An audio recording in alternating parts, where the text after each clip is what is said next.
যেন কেঁচো খুঁড়তে বেরিয়ে আসছে সাপ। সিআইডির দীর্ঘ তদন্তে শীর্ষ 10 গডফাদারের নাম পরিচয় বেরিয়ে আসে। তারা হলেন কক্সবাজারের টেকনাফের নুরুল হক ভুট্টো, শফিক আলম ওরফে শফিক, নুরুল কবির, সিদ্দিক আহমেদ ও মোহাম্মদ ফজর আলী, চট্টগ্রামের শফিক আলম ওরফে শফি, পাবনার শাহিন আলম, খুলনার শাহজাহান হাওলাদার, ঢাকার আদাবরের নুরুল ইসলাম ও টঙ্গী পূর্ব থানার পারুল। মাদক কারবার চালিয়ে ফুলে ফেপে বিপুল অর্থবিত্তের মালিক এখন তারা। বিভিন্ন ব্যাংকে নামে বেনামে কোটি কোটি টাকা জমানো ছাড়াও প্রাসাদোপম বাড়ি গড়েছেন তাদের কেউ কেউ।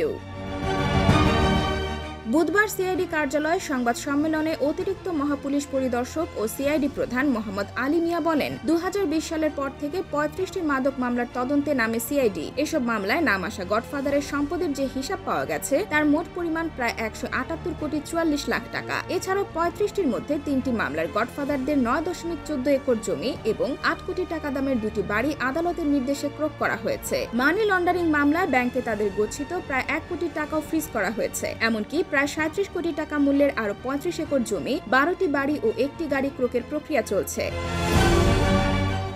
সম্প্রতি পুলিশ সদর দপ্তরে এক সংবাদ সম্মেলনে জানানো হয়, বাংলাদেশে প্রতি বছর গড়ে প্রায় 80,000 মাদক মামলা হয়। 2021 সালে সারা দেশে 79,675টি, 2022 সালে 82,672টি এবং 2023 সালে 76,423টি মাদক মামলা হয়েছে। পাশাপাশি সিআইডি প্রধান জানান, দেশে 64 জেলায় যেসব মাদক মামলা হয় তাতে শুধু মাদক বহনকারীদের গ্রেফতার করা হয়, তবে গডফাদারে রয়ে যাচ্ছে ধরাছোঁয়ার বাইরে। এখন পর্যন্ত 10টি মামলায় 122 জনকে গ্রেফতার করা হয়েছে। IBTV USA, New York।